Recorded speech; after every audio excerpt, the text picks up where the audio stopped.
the sound should be really good, and it's really quite focused. So, I'm going to go through a little bit of a mixture of a couple of the newer games I've bought, ones that are old but have been added to my collection, and one that I didn't actually review and probably should have when it came out.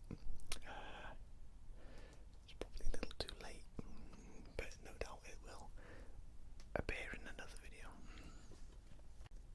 The first game we're going to start off with is one that I'd say I was pressured into getting.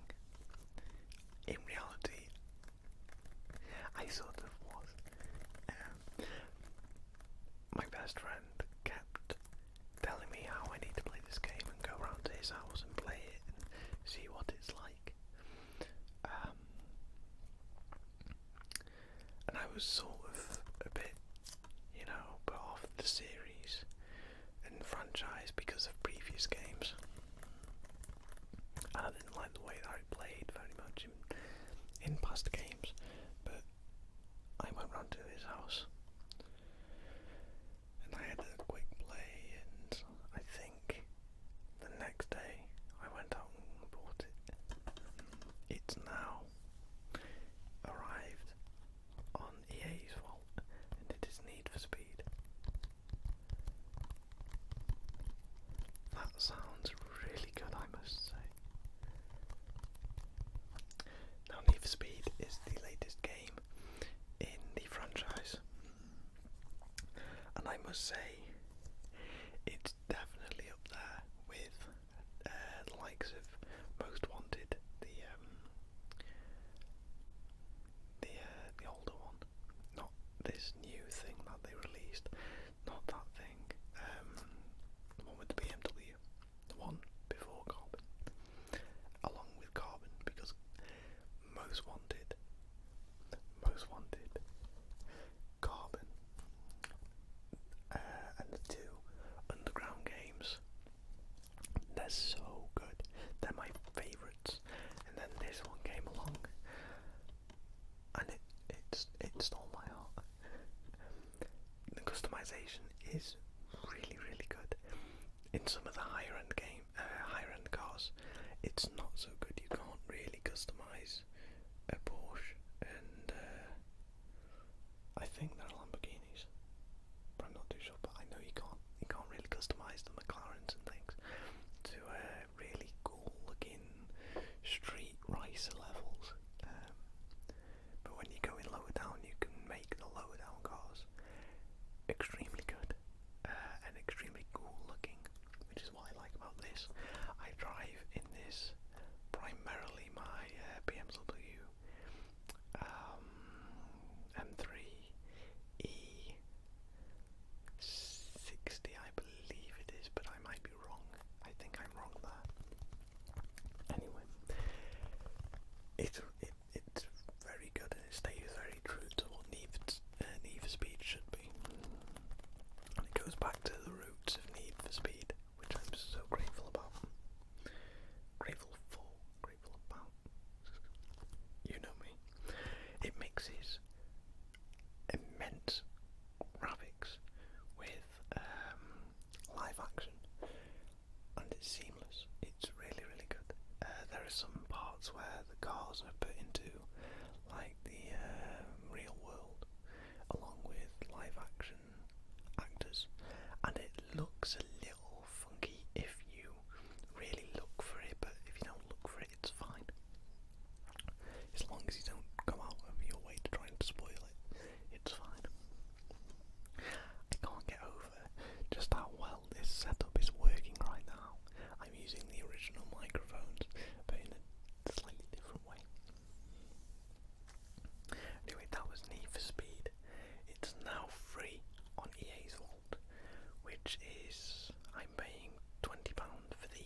make it a dual console thing. But I don't know. The next one. Now, I've inverted the cover on this because I like the cover on it. The inverted cover. It looks really cool. Again, my best friend, he doesn't like he says it looks like a pirate copy. I mean, he's not wrong. It sort of does.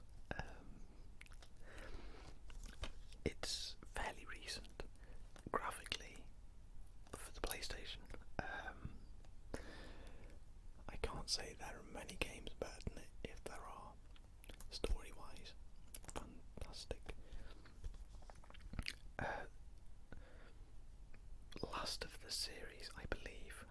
I haven't quite finished it.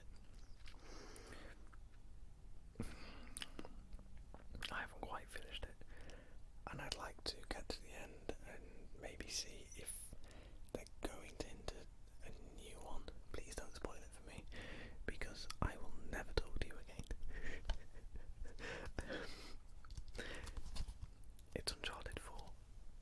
Now, I just want to show you very quick, so while I'm having a ramble about the game, I'm going to get the art out. The game, of course, stays completely true to the series of you being Nathan Drake, treasure hunter, but this time it's just a lot more refined. They've put new elements into it, especially with the grappling hook, which you may not think is such a huge difference, or it makes such a huge difference to the game, but it just makes it much more fluid and adds that extra mechanic that really finishes the game off. It's like a cherry. It's that little cherry on top of the cake. Now, I'll let you see that. That is the box art that I am using right now. It's, if you can't see very well, it's basically Nathan Drake hiding sort of behind a car that's a little bit on fire. And it's very sort of cinematic while being still, which is cool. It's essentially a blown up version of the back page of the main cover. That is what you see. And that is the main box art, which is, it's really cool in itself. You know what, I might change it back for a little bit. This came, or says it included, the Heist Drake multiplayer skin, the Snow Weapon multiplayer skin, and alternative box art on reverse of cover. Now you can't take away the box art because it's on the box, but I don't know if this came with the other two, because I bought this pre-owned because I saved a little bit of money. Although the game had only been out for a little bit. You know, you save a couple of pounds. The only thing is with pre-owned games,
Funny story, I've told it before.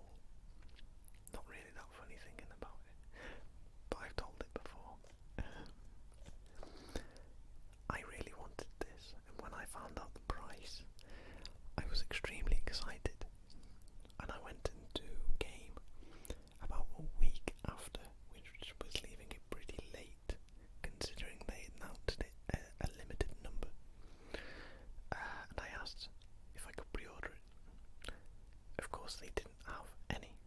All gone. All sold out. Which was a bit of a bummer. Anyway, I did what I had to do. Can't remember what it was. And I left. A few days later, I went back in just to see some of the guys in there because I'm friends with the people in my local game store. And the manager comes up to me and says, "Kieran, what? Come over here." Okay. He said, "Right, you came in and you asked for the big boy. We didn't have any, but because of the hype, they've said that each game store is getting one more big boy. Do you want it? The pre-order cost is £10 more, but do you want it?" Yes, of course I do. Ran over to the counter, slammed £40 down, and there we have it. That's how I got to pre-order it. Of course they made more.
in Fallout 3, which was a pain. I remember when I was escaping the sewers, I actually had no ammo, and it took me ages to try and do it. I even left the game. I think I didn't play the game for like a year. Eventually came back to it, went to a slightly earlier save, and tried it from there. Luckily was able to do it. But I've never had trouble with ammo in this game, which is a good thing. I like the fact that ammo can be scarce and food and water, but I don't like it to be just difficult in the fact that you can run out of ammo so quickly. I believe you can craft ammo as well in this. Can't remember if you could in Fallout 3, but you can in this one. Have you quite finished? But anyway, I'm trying to keep Fallout 4 short because there's just so much to ramble on about. Right, this next game, a game in a bundle that I bought off Luke. Luke seems to be in a lot of these stories. Luke is Yodin. His name is Yodin on YouTube. He will be uploading at some point. He's not uploading anything yet and doesn't have anything planned just yet. But if you see him in the comments, he'll probably be giving me hate. Just don't kill him. He's my best friend. He's always going to give me grief. Just a heads up. But I bought this bundle off of him for £100. It was well worth it. He got a lot more than somebody else was trying to buy him for. And this is Luigi's Mansion. I haven't played Luigi's Mansion in years and years and years, so I couldn't really tell you a lot about this game, other than the fact that you play as Luigi. You have a Hoover, and you go hoovering up ghosts, or boos. Sorry.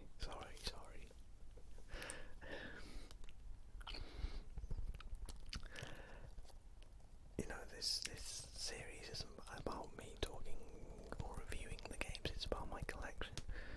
So I thought I'd chuck this one in, because I don't really have a lot of facts about it, other than the fact that I first ever played this game when I was, well, I can't even remember how old I was, but I was very young and I rented this game from a rental shop. And even back then it was difficult to get because people kept renting the game out before me, so I'd have to wait and try and get in there at the right time, and eventually I did. But now I own it and I don't have to wait anymore. I can just one day hook up my GameCube again and get to playing all the old games that I loved. I really want to know what you think about this setup. I'm really enjoying this, but it does require a fairly quiet house. Rumbly tummy. So that's Luigi's Mansion. One day I will completely play it and hopefully complete it, and we can return and have a good review and ramble about it. The next one, the penultimate one, is very similar in terms of the fact that I haven't played it, but I have. You'll see what I mean. This as well came in the bundle of GameCube games. It's fairly sought after and very, very much like it's a very popular game. It was very popular when it was announced, and it's still very popular now.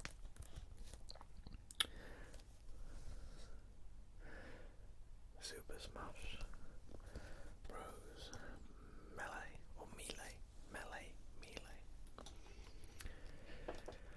All I know is that I've played the one on the Wii and the one on the Wii U and 3DS. But they announced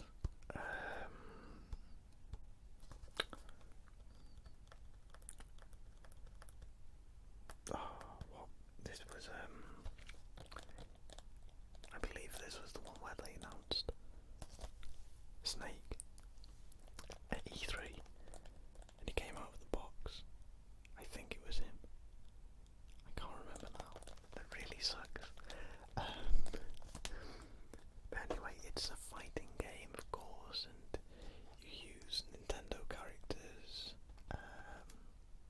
some characters that you probably wouldn't expect if you didn't know about Melee. I know about Melee to a degree, I just haven't played it lots. But if you think of some fighters for a Nintendo game, Pikachu probably doesn't, crop up or appear in your mind. It doesn't for me anyway. For me it'd be Link, it'd be of course Mario and Bowser and Peach and Yoshi but not Pikachu. Pikachu is a really sort of an oddball for me.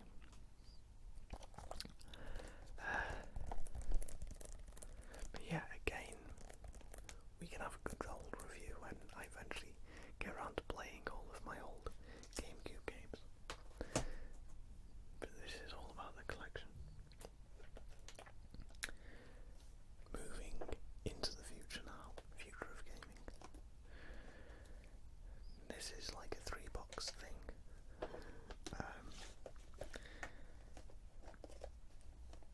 I like rally games to a degree. I like rally races to a degree. I'm not a huge fan of it. Never really claimed to it. Or claimed to be.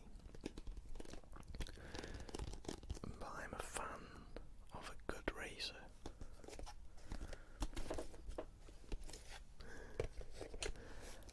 And Dirt is a very good racer.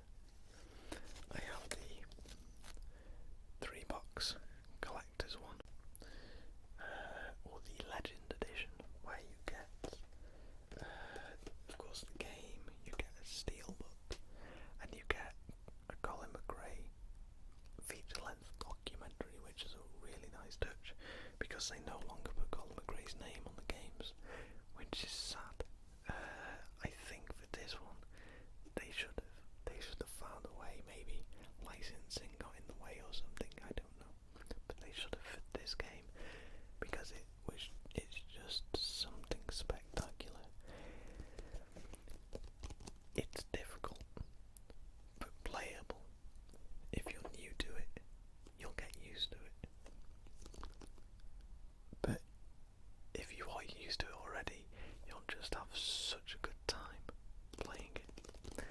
It's fast, it feels fast. The tracks and the stages, they are truly difficult without being overboard. Snowdrifts and things, they slow you down, and the banks slow you down, and the sound is really good.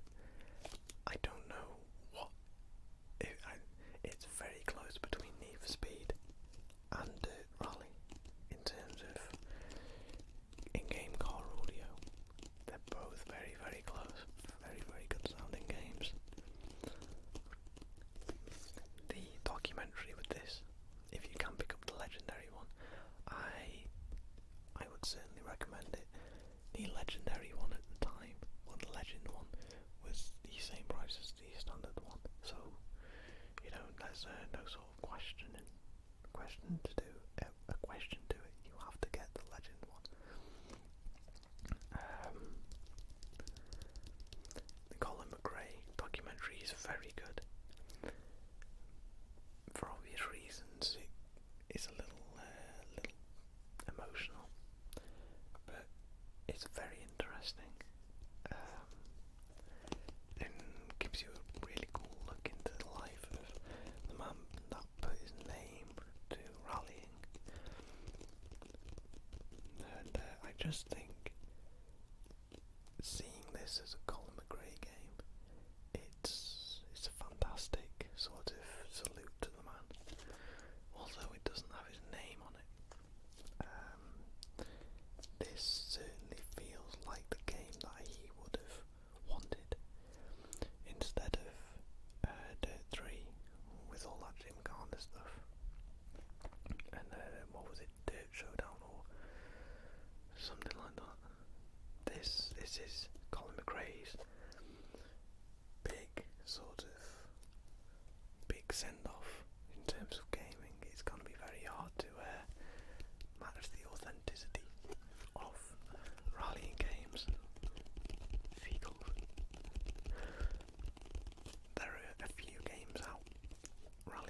I've seen, they're just not as good. That's my opinion. I plan on making a list of the games that I've already covered so I don't do double ups. And I don't plan on getting rid of any games anytime soon, so hopefully nothing will change.